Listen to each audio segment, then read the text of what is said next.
Keling, bir boshidan hammasini aytib berish uchun studiyamizga qahramonimizni taklif etamiz. Surxondaryo viloyati Denov tumani Kuloltepa qishlog'idagi Yangiobod mahallasidan Abdusalim Qo'shmatov.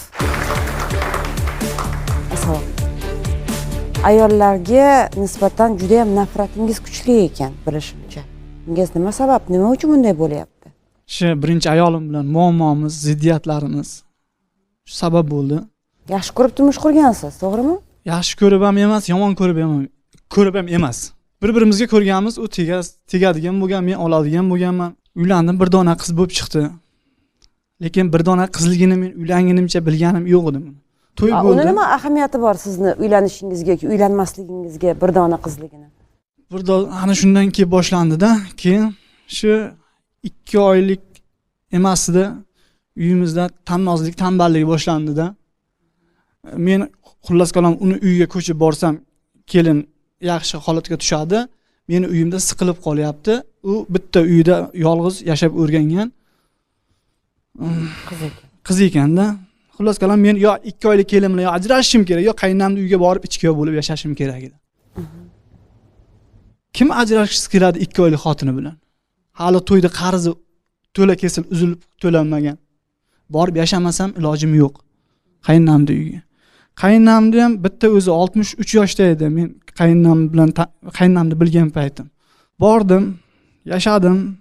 Ziddiyatlar kundan kunga ortdiki pastga tushmadi-da. Sabab nima bo'ldi? Sabab nima? Nima uchun bunchalik menga ziddiyat bo'lyapti desam? Shu xotining homilador bo'lgan, shu homiladorida shu erda yoqmaydigan turidan bo'lib qoldi. Shu seni qarasa yoqmay qolding unga. Ochiqchasiga-da. Xo'p, mayli, nima qilsak yaxshi bo'ladi? Nima qilsak tinch bo'lamiz? Qaynonamning uyida ichkiyo bo'lib yashayman. Har kunim azobda. Kunim azob. Yostiqda tishlab, yoqqa dumalayman, bu yoqqa dumalayman, tong otishi qiyin bo'ladi. Xotin bilan yaxshi emasmiz bizda. Lekin qaynonamning uyida yashayapman. Qaynonamga aytdim. Men dedim, sal kallam dedim, charchab qoldi berga dedim.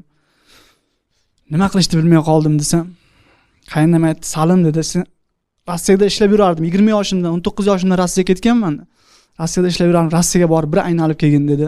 Bu dedi, "Yengillashadi" dedi. Xullas qalom, men Rossiyaga ketdim, homilador xotinimni tashlab. Bordim, joylashdim, ishladim. Hammasi yaxshi edi. Xotinim bilan gaplashib turardim, pul jo'natib turardim. Keyin farzandim tug'ildi. Men Rossiyadan ishlab turibman. Oramiz sekin-sekin sovib boshladi. Men qaytaydigan paytim bo'lib qoldi Rossiyadan. Shu o'rtamizga yana anchagina sovuqchilik tushdi-da. U payti bizning davrimizda Odnoklassnik narsa bor edi. Odnoklassnik bilan muloqotda qilardik, muloqotda bo'lardik, arzonroq bo'lardi. Keyin hayotimga bir bola kirib keldi-da, internetdan-da. U bolani men avval taniganman, bilganman-da. U bola bir bo'ron bo'lib kirib keldi mening hayotimga. Ya'ni xotinimga 3 marta sovchi qo'ygan bo'ladi vaqtida. Xotinim u bolani kambag'alligi tufaylimi yoki bir narsaligi tufaylimi tegmagan bo'ladi-da. Shu bola meni sudlanishimga sabab bo'ldi oxirisida. Sudlanishimga sabab bo'ldi. Shu bola tufayli men sudlandim. Xotinim ikkalasi meni bir tupikka soldi.